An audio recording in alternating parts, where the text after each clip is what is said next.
part about, before we even go into this handout, which I'll send to you so that it can go into the system for the folks watching later. And hi, everybody who's watching later.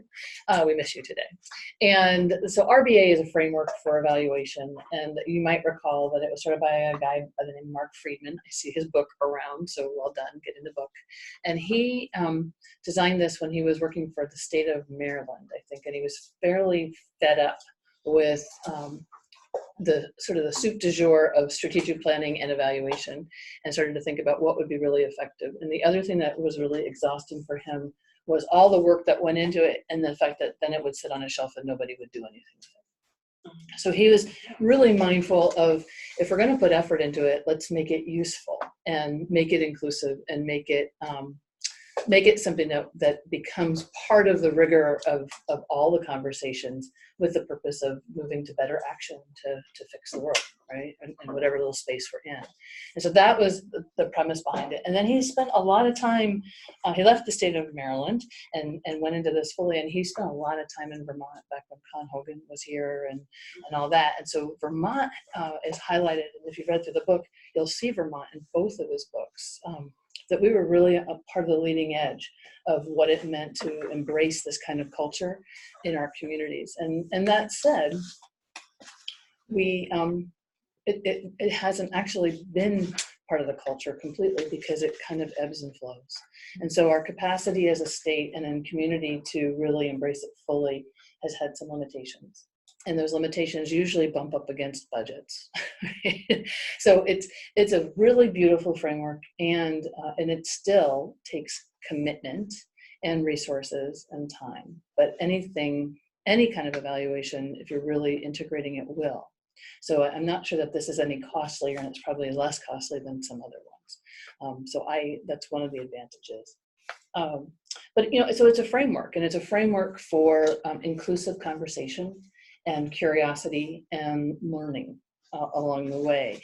And it's a way to think about partnerships and collaboration, and also naming that we can't really fix anything by ourselves, because that's just the reality. And you may have heard me say this before, the things that one organization or one person could fix by themselves have already been fixed. We don't even talk about them anymore. The things that we're left grappling with are really big, and they're too big for any one person, organization, or even a program to fix all by itself. So by its nature, it's saying we have to work, we're all in together, and we should be in alignment. We shouldn't duplicate what each other is doing, but we certainly should be having conversations to say, what are you doing? What are you doing? What are you doing? Let's stay out of each other's way. And wherever we can, be in alignment, and even better, where can we really collaborate to work and leverage what's best about each of us to move the needle on some things. And so that's part of why I like it. One of the other places that I deviate from Mark when he teaches, and some of the people at Clear Impact, which are that were a spinoff from his organization, is he'll come into a community and say, oh, this is easy. And I will say, no, it's not easy. Evaluation is not easy. And what I think he mistakes is the replication for easy. So there's a framework and a structure around how RBA works that is easily repeated. And you can repeat it in a subgroup within a committee, like a committee within a program, the program itself, an organization, across programs, in a community, in multiple communities. It's the same process. So that's easy, because once you nail the framework, you know what the questions are, you know what the parts are, you know the language, you can take it anywhere, right? So if you leave your position in 2 years, you could take your RBA knowledge and framework and apply it to the next one, because it's applicable anywhere. And you could jump right in, but it's evaluation, right? And so language is hard. Looking under your own hood is hard. There are sacred cows that people are quite attached to that it's hard to let go of, or to be honest about the efficacy of.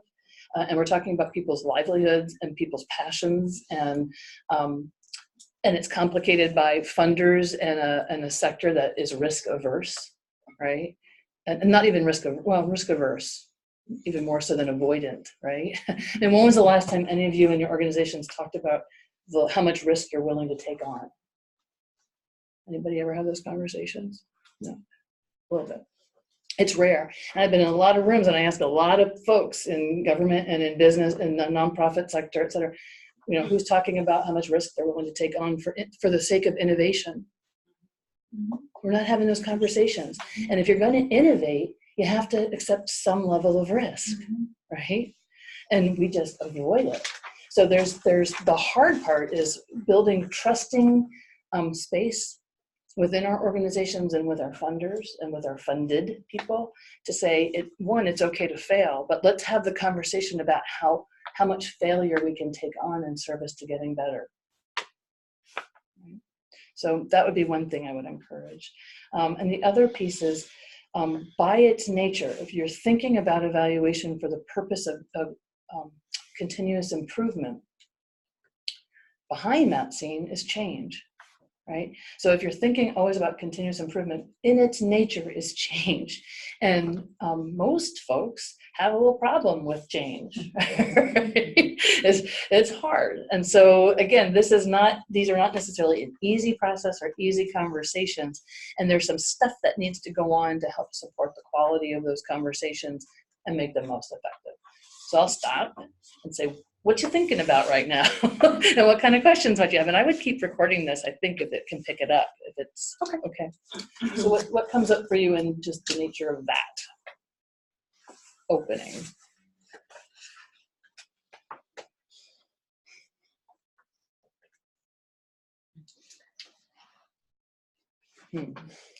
Nothing. I think that the especially working for the state government, the innovative part and being able to take risks about certain things. I mean, I think in the Agency of Agriculture, we do have some programs where we are able to cost share on something that maybe is a little bit innovative, maybe a piece of equipment that's newer or something like that.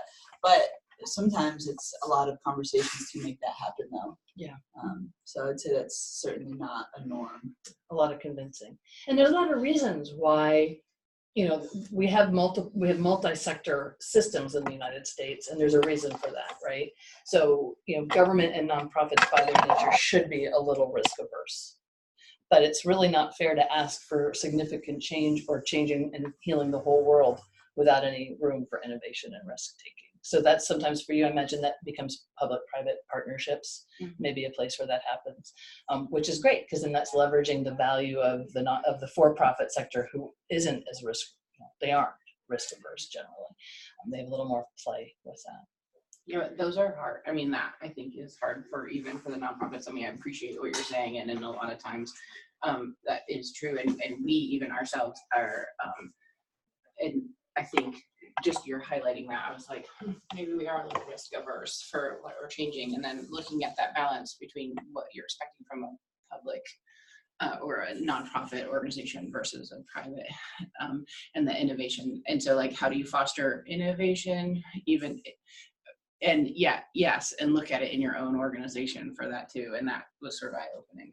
I definitely think this will be a question for our next board meeting. Which is on Tuesday. Absolutely. So go ahead. I was just going to say, thank you, because that's helping me articulate. I feel like there's been a lot of tension, and I think maybe increasing tension between the benefits and challenges of bureaucracy and bureaucratic policies and procedures and structures, and trying to innovate and make change within the context of that, which is really interesting because it really did resonate. To innovate does mean to improve does mean to change, and there are wow, we won't even talk about like branded clothing. I mean, like that. Wow, but there are people who are very happy, but there are also systems in place that function in a way, and to not function in that way really can cause some tension. It's just, And to recognize that those are protections that are important, and sometimes they outlive the need for that service, right? And so having it fresh and having the conversation is really important. And so I would encourage you to have those conversations at the board and within your teams. And the other way to flip it a little bit is to say, quite honestly, what's the risk we're taking on by not evolving or innovating. Mhm. And I would argue that there is significant risk on that side. And the risk is failure. Right? So slow decline. that's peeling that Band-Aid off so slowly. So the other part about RBA, and again, when you're doing it right, which means you're not doing it behind a closed door all by yourself, that you're inviting lots of voices to the table. The beauty of that, and the beauty of the questions that get asked about what is this data telling us, and what might we do to do better? It doesn't have to be a ginormous, high-risk proposal. It could be an incremental proposal. It could borrow from design thinking and say, well, what if we did just a little twist with a portion of our grants or a portion of our grants to test it and see how it works out, right? And so it's an invitation also to do incremental change and allow the right level of risk and innovation to take place in the work. And to test and see, did that work? And you get more data, right? And you say, oh, that's promising. And then you get to go to funders and say, well, we took a little bit of your money and we did this, and we saw some really amazing things happen. We'd like to do more of it, right? And I think that's the level of conversation that we have and have to start having in order to make these changes happen, given the rightness of our risk aversion in our government and nonprofit sectors. So any questions about that? All right, so go talk about risk. It's so much fun.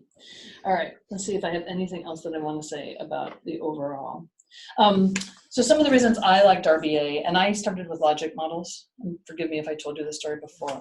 So when I started at United Way, my very first grant round, I started in the summer, and my first grant round was in the fall, and the teams went out to visit folks, and then we have so much money and more requests than we have money. And we have volunteers that go visit and evaluate, and they came back to their meeting to start talking about who to fund. And then one woman says, oh my gosh, we so have to fund this program. And I was like, why? Just at 100%, like we have to do everything they asked for. Why? Well, we were there on Valentine's Day, and the decorations at the party they were throwing were fabulous. That's really an interesting model for funding. So we kind of backtracked a little bit more into what their programs were and stuff like that. But I thought maybe we need a little more rigor, and we started with Logic Models. And Logic Models, I love Logic Models as a planning document, as a thumbnail sketch. They're not really an evaluation tool, though. And I think they're fabulous, and I think that they have a lot of connections to RBA. But the fact of the matter is, it may set you up for what you might be interested in measuring, but it isn't actually a measurement tool. And so understanding that tool, all your tools, is what were they best at. And so for Logic Models, again, my volunteers loved them. They were a great thumbnail sketch. They put all your ducks in a row. It's your theory of change in a grid, easily understood. I think it's a lovely, lovely document. And it starts you thinking about what do we need, what do we do, and what do we think is going to happen in your theory of change. It might point you in the directions of what you want to measure, right? So when you look at your short-term, intermediate, or long-term outcomes, that very well could say, oh, we should try to figure out a way to measure it. But it's not necessarily a conversation tool. It's not necessarily an evaluation tool. Any questions about that or comments? Or maybe you've used it differently. Those of you who've been really using Logic Models may have a different take, which I'm happy to hear. Does that resonate with you at all? Or yeah, I think we have. I think we've added layers to the way that we use the Logic Model to incorporate pieces of evaluation, but I do think most of us who use it to plan and report, the evaluation part is kind of an afterthought. I mean, it's a requirement. We ask folks to think about their outcomes and how they will measure that change. But I don't think it's at the forefront. I don't know if you two have thoughts on, I'm sure you have thoughts on that. and are you willing to say them? In terms of the mechanism, I will absolutely say it is way easier to just tick off the boxes and come up with the numbers, and way harder to say this is exactly how we use these indicators to Yeah. to determine. Focuses on like the Yeah. front end. And it definitely does, and it does feel like an afterthought. Mhm. Not an unimportant afterthought, but in You mean terms of the- evaluation feels like an afterthought related to it? Well, I mean, we have indicators we need to report to. We have a structure that we're encouraged to build that reporting side in, to not just measure what we did, but what changed, and how we impacted change.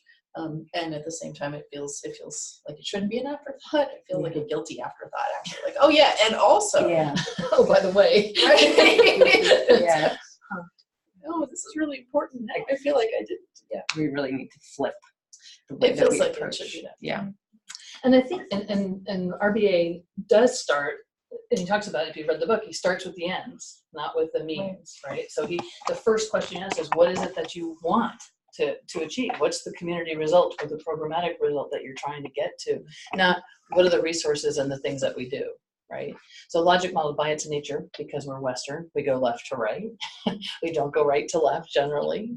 We could flip it. You could use a logic model. Let's go, okay, let's start on the right-hand side. But most of us have been taught to do it this way.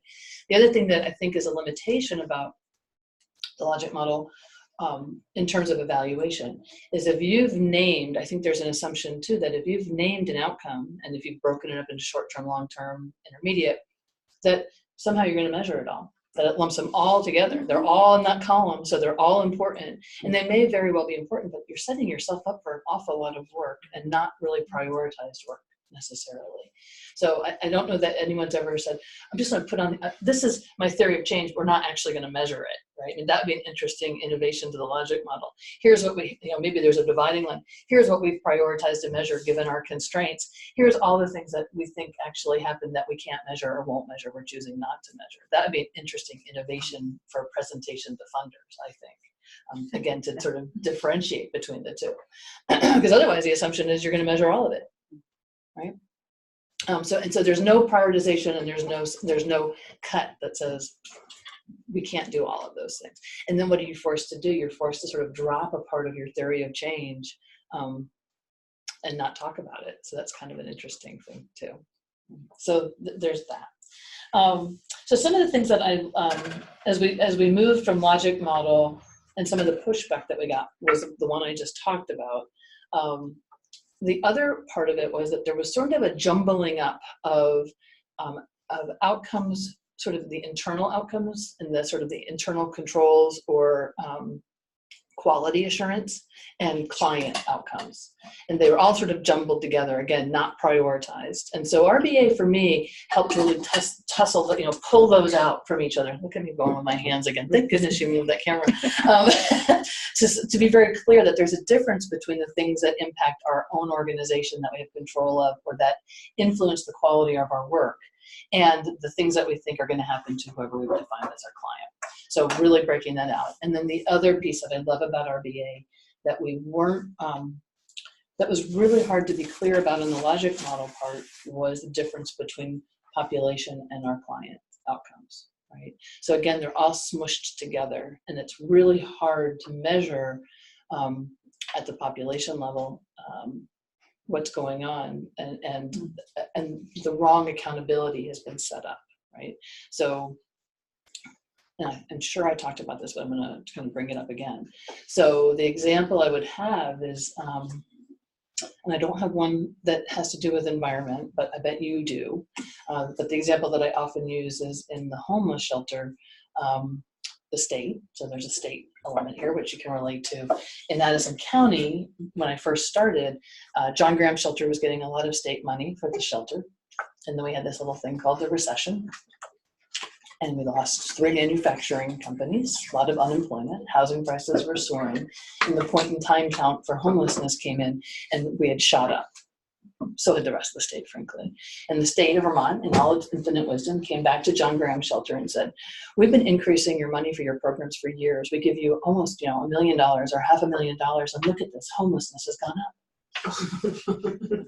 What are you doing?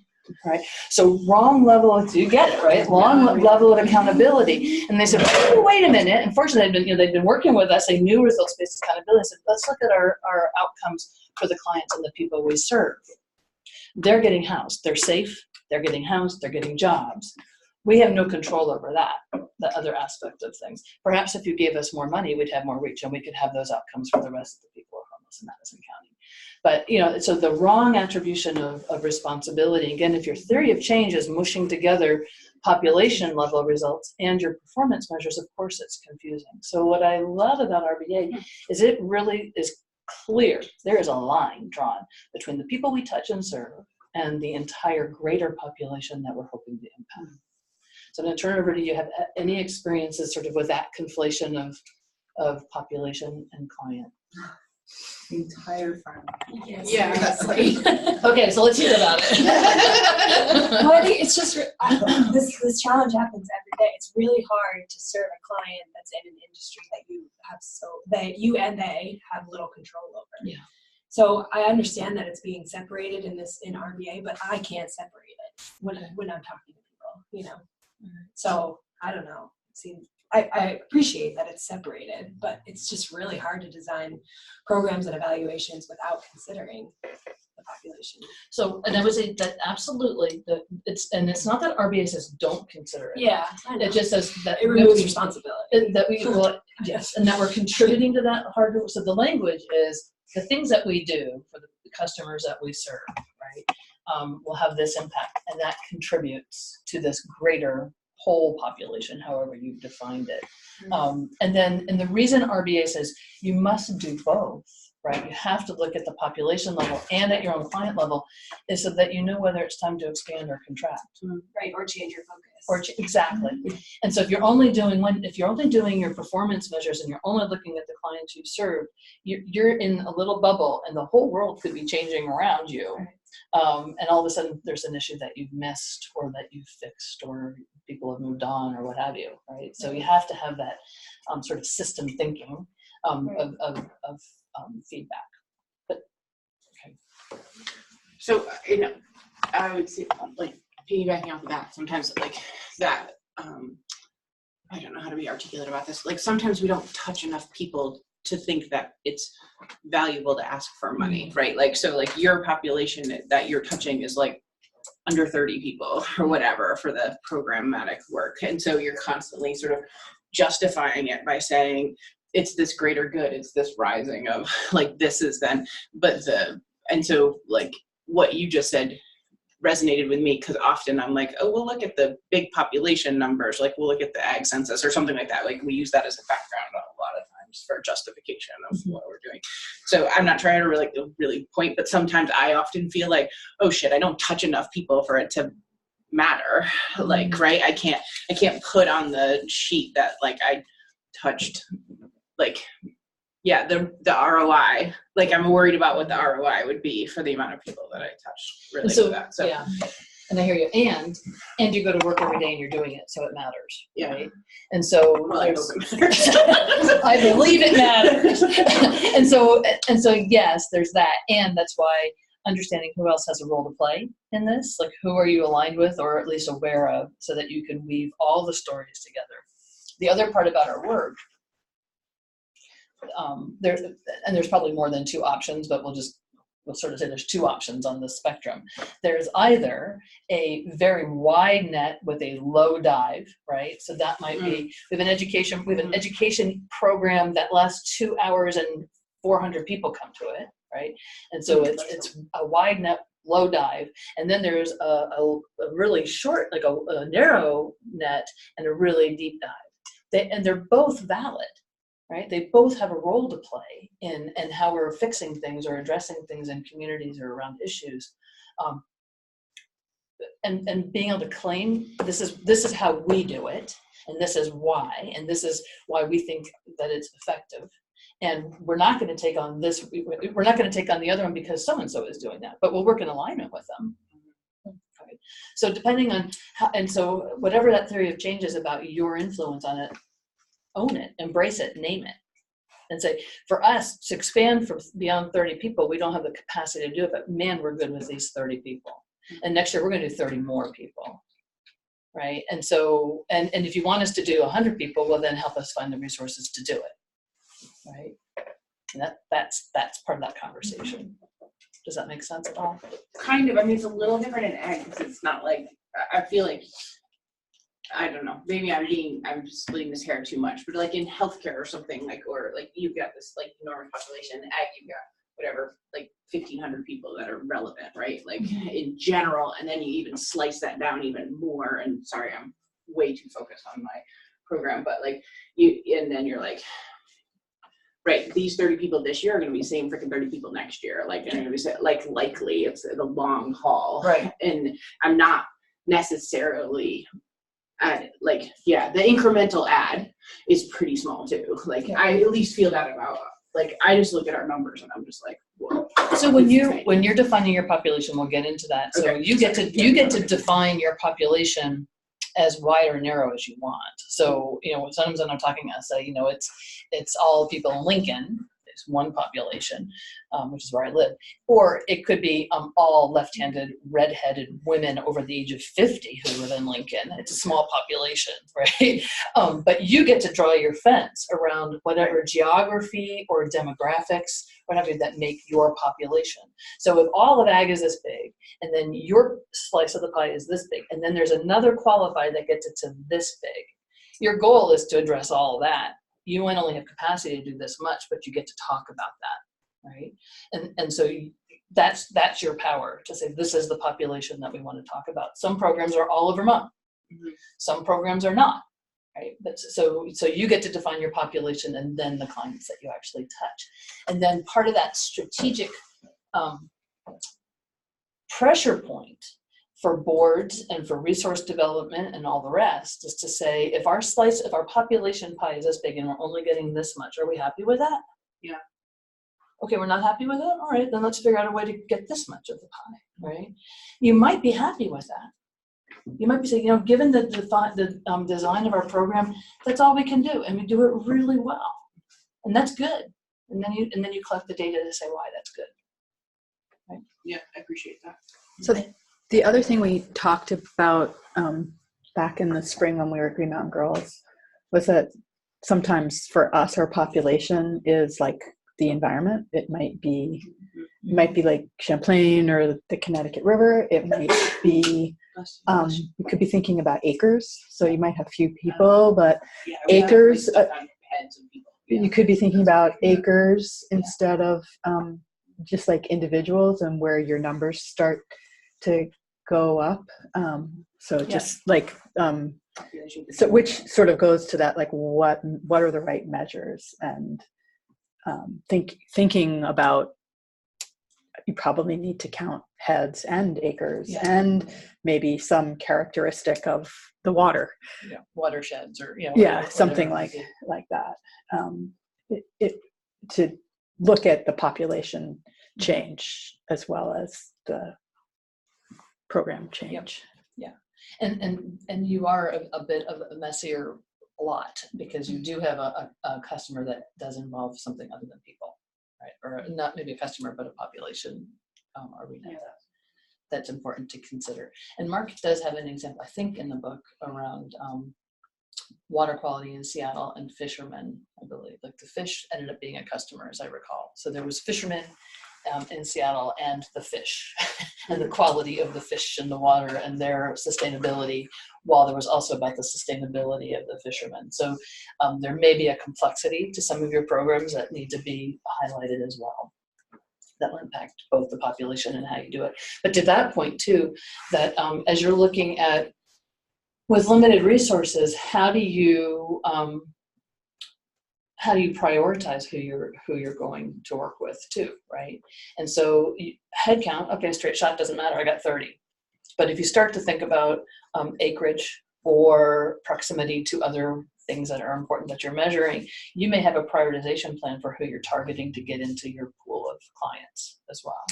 And so it helps when you've named at that population level and those results that you're looking for, that might help start to prioritize who you're going after to bring into your fold so that you're more effective. And I would say cautionary, we're not trying to do cherry picking to make our numbers look better. It's a prioritization based on how do we make the most impact, not how do we make our numbers look better. Because if you start doing it to make your numbers look better, you should just stop doing evaluation. I think the one thing that popped out to me when thinking about, and this is all very new for me, not being part of some of the earlier sessions. So thinking about the separation of population versus program accountability, especially in the agricultural community, is so difficult because of regulations. I mean, we're so limited because of what farmers are required to do because of the TMDL or because of these certain things that are so strict about what we can count as what's been an improvement or a practice installed or something like that. And so that makes it almost impossible to separate those things. For like, this one farm might be doing a really good job, but that's still But what's getting measured isn't right. reflecting that. Exactly. So can you add to it? Yeah, I mean, definitely can. It's hard to think about that. Yeah. And of course, in many ways, you are representing the folks who are making those requirements, right? Or is it more federal? Is it state? You are to the Yes. farmers. To the Yeah. farmers. Yeah. Well, I know you're not, but It's, I mean, kind of, it's the legislature and it's the EPA to some capacity, Sure. but it's Right. like, Yeah. You're like the front line. Yeah. I think that You bear the brunt. like sometimes but we can kind of become consumed by optics in a way. Like it's really important for ensuring the optics of our work to meet those prescribed standards or measurements. But that's our job, right? Is deciding like this is what they want and we're going to give them that, but we're also going to give them this because this is what matters. Right. And how to do that is a whole other. and how the money is tied to both of those things too. Right.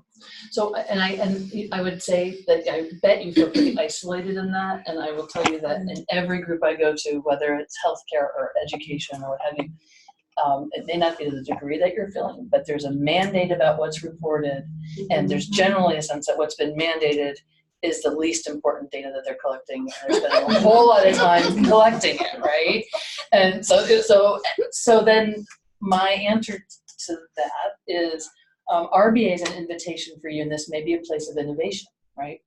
That you, instead of sort of being a victim to being in the fulcrum of this place, is that you get to be a thought leader and an innovator and a voice for being a sneaky revolutionary and saying what we think is really important are these data points, and I'll report to you what you say I have to report on, but we're doing this little secret thing over here that we're going to share with you that might inform future legislation and future reporting requirements.